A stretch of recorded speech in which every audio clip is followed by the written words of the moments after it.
প্রায় ৩ বছর পর বিচে যাচ্ছি শাওয়ার করার জন্য। কারণ অয়ন হওয়ার পর থেকে এখনো পর্যন্ত অয়নের এখন ৩ বছর এখনো বিচে যাওয়া হয় নাই। সো এই বছর অয়ন যেহেতু একটু বড় হয়ে গেছে, অয়ন এখন বিচে যাওয়ার জন্য অনেকটা পাগল, বুঝে এখন। তো সবাই আজকে ফ্যামিলি নিয়ে একদম চলে আসলাম আমরা আরেকটা স্টেটে। আমাদের স্টেট থেকে এটা প্রায় ১ ঘন্টা ১৫-২০ মিনিটের মতো লাগে দূরে। অন্য এক স্টেট, এটা হচ্ছে নিউ হ্যাম্পশায়ার স্টেট। আর বিচটার নাম হচ্ছে হ্যাম্পটন বিচ। এই বিচে প্রত্যেক বছর প্রত্যেক দিন সামারে হাজার হাজার মানুষ হয়।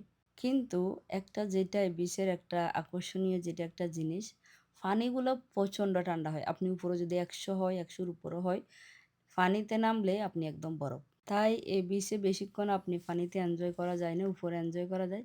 বাট পানিতে আপনি নামবেন, একটু কিছুক্ষণ থেকে আবার চলে আসবেন।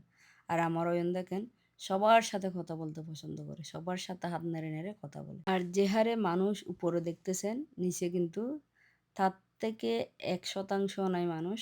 সব মানুষ যদি পানিতে থাকতো তাহলে এখানে অন্যরকম একটা ব্যাপার সৃষ্টি হতো। বাট ঠান্ডার কারণে সবাই জাস্ট আসে একটু করে আবার উপরে চলে যায়। আর এখানে দেখেন আমার মেয়েরা ওইখানে একদম বালি থেকে এখানে টেনে টেনে চেয়ার নিয়ে আসে ৩ টা ছবি তোলার জন্য, একটু বসার জন্য। যেহেতু পানি অনেক ঠান্ডা, কিন্তু তার কোনো উপায় হলো না। শেষে ঢেউ এসে ওদেরকে ভিজিয়ে দিল।